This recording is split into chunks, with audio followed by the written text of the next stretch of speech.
নমস্কার বন্ধু, আমি সুস্মিতা আর তোমাদের সামনে আবারও একটা নতুন ধরনের নতুন ব্লগ নিয়ে চলে এলাম। তোমাদের সাথে দুটো দিন আমি কোনো ব্লগ শেয়ার করতে পারিনি, তো সেই জন্য সরি। তার কারণ একটু পার্সোনাল কারণের জন্য। আর এই ভিডিওটা না কিছুদিন আগের, মানে 28শে ডিসেম্বরের।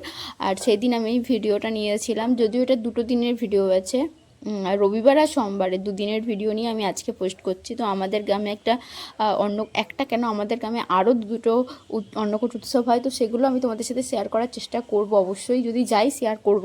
তো এটা বাবা জলেশ্বরের অন্নকূট উৎসব, আগের দিন পুজো, পরের দিন অন্নকূট। তো দুদিনের ভিডিওটাই আমি তোমাদের সাথে শেয়ার করছি। তো সেদিনকে পুরো মন্দির চত্বরটা, মন্দিরের ওখানে যতগুলো মন্দির আছে বা পুকুর আছে, রাস্তাঘাট, সব জায়গায় এরকম সুন্দর করে বাতি দিয়ে সাজানো হয়। তো তবে সবটা আমি ভিডিও করতে পারিনি, কারণটা আমি অনেকক্ষণই ছিলাম, কিন্তু করা হয়নি। আর এবছরে যেটা সবথেকে ইম্পর্টেন্ট, মন্দিরে বাতি দেওয়াটা তো প্রত্যেক বছরই হয়, কিন্তু এই যে গঙ্গা আরতি, যেটা একদমই বেনারসের স্টাইলে হয়েছে, তো ওখান থেকেই মহারাজরা এসেছিলেন আর তারাই করেছিল। খুব সুন্দরভাবে হয়েছিল। কিন্তু যেটা হচ্ছে, আমি পুরো ভিডিওটা ভালো করে নিয়েছিলাম এবং আগের দিন আমি ব্লগ পোস্ট করেওছিলাম, মানে কোনো রকম আমার ভয়েস দ্বারা, শুধুমাত্র মিউজিকটা দিয়ে। কিন্তু যেহেতু কাঁসর ঘণ্টা, ঝাঁঝি, শাঁখ এসব বাজার সাথে সাথে গানও চলছিল মাইকে, তো সে গানেরটার জন্য হয়তো কপিরাইট দিয়েছিল। আমি পোস্ট করেছিলাম, কিন্তু পরে গিয়ে দেখলাম যে সেটা কপিরাইট দিয়ে দিয়েছে, সেই জন্য আমি ওটা ডিলিট করে দিয়েছি। তো পাবলিক করিনি ভিডিওটা, নাহলে খুব সুন্দর লাগতো এই আরতিটা দেখতে। তো আমার তো খুবই ভালো লেগেছে, আর সবারই খুব ভালো লেগেছে। আমার মনে হয় তোমাদেরও খুব ভালো লাগবে আরতিটা দেখতে, কিন্তু তোমাদেরকে পুরোটা দেখাতে পারলাম না, তো সেই জন্য সরি। আর জানো তো, আমি ভিডিওটা বড় করতে চেয়েছিলাম, কিন্তু কী যে ভয়েস দেবো আমি ভেবে পাই না, যেটা আমার সব থেকে অসুবিধা হয়।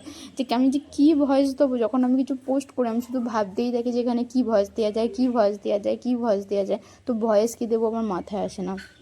এটা পরের দিন অন্নকূট উৎসবের জন্য। দেখো এখানে অনেক সিট হয়, তোমরা দেখি আচ্ছা আন্দাজ করে বলো তো এখানে প্রায় কত লোকের সিট হয়ে একদিনে খাওয়ার। আর মানে সব জায়গাতে খেতে আসে, আমাদের গ্রাম, পাশের গ্রাম বা বাইরে থেকে অনেক জায়গাতে খেতে আসে, অনেক বড় করে অনুষ্ঠান হয়।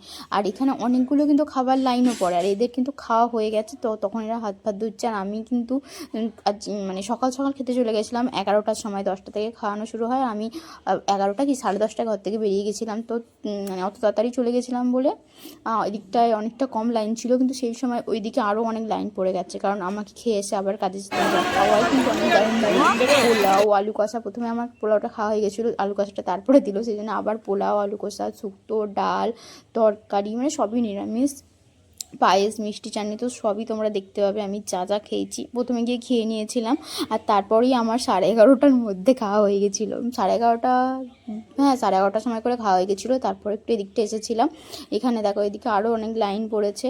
আর সেইটা একটু ভিডিও করে নিলাম তোমাদেরকে দেখাবো বলে। আর একটু দেখানোর ইচ্ছা ছিল, কিন্তু ওই যে বাড়ি এসে আমাকে 12:30 আবার কাজ যেতে হবে। তো দেখতে পাচ্ছ কীরকম লাইন পড়ে গেছে। তো 11:30টাতেই এই লাইন, মানে বুঝতে পারছো এরপরে আরও কত লাইন হবে। একটু বেলা করে গেলে তো মানে খেতে খেতে সন্ধে, সেই যে সকাল 10টা থেকে খাওয়ানো আরম্ভ হয়, সেই একবারে যতক্ষণ না শেষ হয় সন্ধে রাত হয়েছে। আর এখানে হচ্ছে প্রসাদ দেওয়া হচ্ছিলো যারা বাড়িতে নিয়ে আসবে তাদের জন্য। তো আমার ভিডিওটা আজকে এইটুখানি, টাটা, আবার পরের দিন। হ্যাঁ, আমি যেটা বলতে ভুলে গেছিলাম, যারা যারা আমার ভিডিওটা এখনও পর্যন্ত দেখলে, তো যদি ভালো লাগে তাকে লাইক, কমেন্ট অ্যান্ড সাবস্ক্রাইব করে দিও। আমার ছোট্ট একটা ইউটিউব পরিবারে তোমরা সদস্য হয়ে, বন্ধু হয়ে পাশে থেকো।